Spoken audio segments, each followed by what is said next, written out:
Alors, Béat Hashem, le Zohar de ce matin, Meir, Lelou Nishmat, Meir, El Keslassi, Bar, Mesodi. Bachodesh Hashevi'i, Be'echad la Chodesh. La Torah dit le 7e mois, le premier du mois, c'est Rosh Hashanah. Rabbi Yitzhak Patach. Rabbi Yitzhak, élève de Rabbi Shimon Bar Yochai, il dit, Tik'u Bachodesh Shofar, Bakes Leon Chagenu. Sonnez le shofar dans le mois où on couvre. Rosh Hashanah, c'est un mois on appelle ça le mois couvert. Pourquoi? Kese, les chassot. Comment on dit en hébreu couvrir? Les chassot. On couvre sur Rosh Hashanah. Qui veut dire? Chaque Shabbat, veille de Rosh Chodesh, ça veut dire que Rosh Chodesh est dans la semaine, on annonce le mois.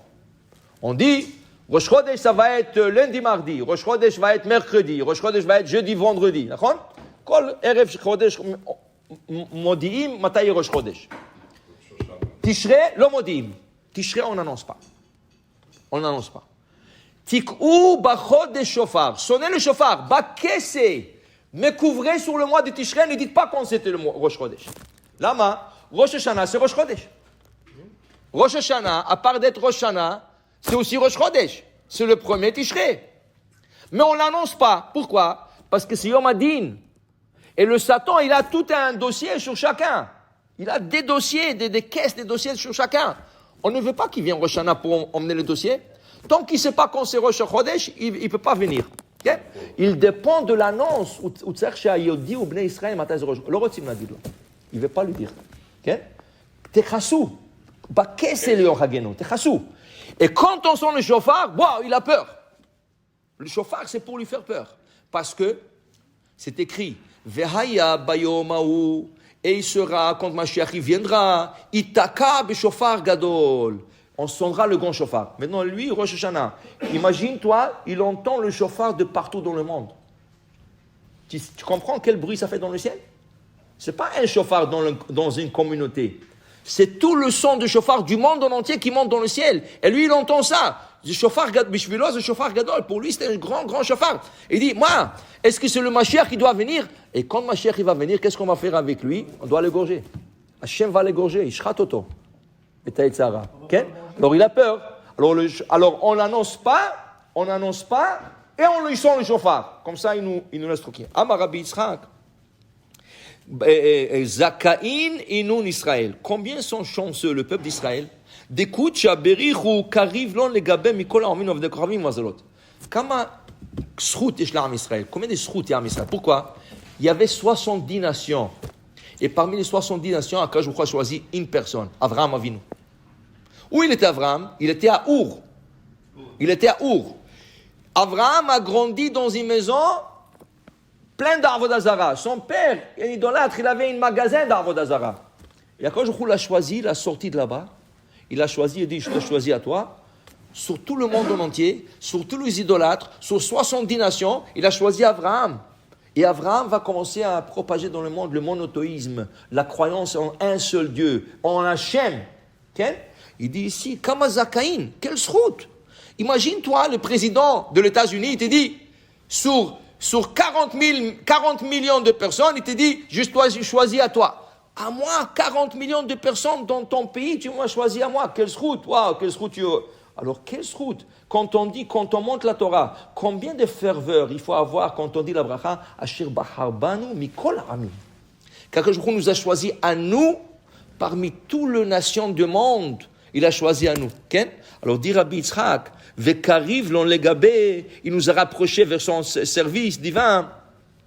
Adahu dertiv. C'est ça qui Yoshua, il dit au peuple d'Israël, avant de rentrer en Israël, juste avant qu'on traverse le Jourdain, Yoshua, il dit au peuple d'Israël, sachez une chose. Vaekach et avichem et Avraham ever hana'ar. N'oubliez pas que j'ai choisi Avraham, mais ever hana'ar, de l'autre côté de la rivière.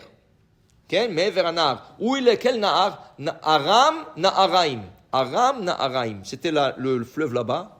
Et Akash Baruch Hu a choisi Avraham. Alors Akash Baruch Hu, aujourd'hui, vous traverse le Jourdain pour venir de l'autre côté de la rivière parce qu'il vous a rapproché vers lui et vous allez rentrer dans son pays, le pays le plus saint au monde. Okay? C'est Eretz Israël. Alors il dit combien de routes on a avec ça. Hane karai va istakala bu vechi Israël lo avu yadeh. Est-ce qu'Israël ne savait pas ça? Est-ce qu'on ne savait pas? Le problème, on le sait, mais on oublie. Des fois, on pense que la religion, c'est quelque chose de dur. Ah, tu sais, waouh, Shabbat. Il faut préparer le Shabbat, tu n'as pas le temps. En hiver, quel stress en hiver. Et kasher, tu sais, tu voyages dans le monde et il faut chercher kasher, OU, MK, quel stress. Et après, on te dit les fêtes, et après, on te dit chatnez, fais attention, quand tu achètes un costume, fais attention. Waouh, combien de restrictions. Combien de restrictions. Et après, on te dit non, monsieur, toutes ces restrictions, c'est une route. Tu as été choisi par Dieu pour être proche de lui. Est-ce qu'un serviteur de roi peut faire qu'est-ce qu'il veut? Non. Il a des restrictions parce qu'il est proche du roi. Plus que tu es proche, plus que de restrictions que tu as. Okay? Alors, sois content, ne sois pas stressé. Il y a des gens qui stressent. Ah, pourquoi tout ça? Tu sais, la religion juive, c'est difficile. C'est pas difficile. C'est pas difficile. Tout dépend comment tu la prends. Regarde, quand tu prends un tonneau, tu vois, un tonneau d'eau, on va dire une baril d'eau, et tu le mets sur le dos, tu vas marcher 3-4 minutes, ouf, tu vas te fatiguer. Un baril d'eau, c'est très lourd, là. À peine tu le lèves. Quand tu plonges dans la mer, tu sais combien de tonnes d'eau il y a sur toi? Et toi, tu es comme un petit poisson. Tu nages, tu sens rien. Il y a plein d'eau sur toi. Il y a plein d'eau. Pourquoi tu ne sens pas la pesanteur de cette eau? Parce que tu as un plaisir de nager. Quand tu as le plaisir de nager, tout est facile. Quand tu sens que quelque chose est un fardeau, ça devient difficile. Ça dépend comment tu prends la religion. Si tu prends la religion comme quelque chose de plaisir et tu nages dedans et tu es content qu'il y a Shabbat, qu'il y a les fêtes, qu'il y a le kasher, qu'il y a ça, tu vas nager, tu vas avoir le plaisir. Et quand tu commences à te plaindre, ah tu sais c'est déjà Shabbat, ah tu sais il faut préparer, ah tu sais qu'il faut acheter ça, il faut acheter... Ça va devenir à un certain moment, ça devient très lourd. Tout dépend comment tu le prends. Et le Baal Shem Tov, une fois, il était avec ses élèves. Il est venu, il venait venir le puiseur d'eau de la ville. Avant, il n'y avait pas de robinet. Il y avait le puiseur d'eau. Il vient de verrer, un homme âgé. Alors, il dit, Moshe, comment ça va? Ah, Rabbi, qu'est-ce que je veux te dire? À mon âge. Et je dois transporter encore ce seau qui sont difficiles, c'est lourd. Et qu'est-ce que va devenir de moi? Et quand je ne pourrai pas travailler, qui c'est qui va me s'occuper de moi? Comment j'aurai la parnassa? Eh, Bezrat Hashem, tout va aller bien. Ok. Top. Le lendemain, la même histoire se répète. Le Baal Shem Tov est là avec ses élèves et Moshe il passe. Et le Baal Shem Tov fait exprès. Il dit, Moshe, comment ça va? Rabbi, Baruch Hashem. Vous savez, à mon âge, regardez, j'arrive encore à lever ce seau d'eau. Et à quoi je me donne la force? J'espère qu'il va me donner encore la force. Et je tabarche chez moi, j'avais beaucoup de clients aujourd'hui. Les élèves se regardent, il dit à Baal Shem, qu'est-ce qui se passe?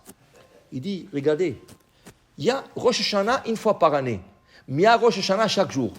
Qui veut dire quoi? Akadosh Baruch Hu te décrète la parnassa une fois par année. Mais chaque jour, tu reçois un morceau de cette parnassa. Mais toi, tu décides comment la recevoir. Besimcha ou be'etzev. Est-ce que tu vas être content ce jour? Ou tu vas être triste, et tu vas être nerveux, et tu vas être stressé? C'est toi qui l'as, Hachem t'a pas mis ça. Ça, c'est toi. Tu peux être chaque jour besimcha. Chaque jour, tu peux être dans la joie et dire Baruch Hashem. Ah, ça aussi c'est bien. Baruch Hashem, c'est pas. Tu comprends? Prends-le besimcha. Si tu commences à te stresser, ce jour-là, tu as eu qu'est-ce que Hashem t'a planifié, mais tu l'as eu en stress. C'est dommage. C'est pour ça qu'on dit mitzvah gedola liyot besimcha. Baruch Adonai le'olam. Amen.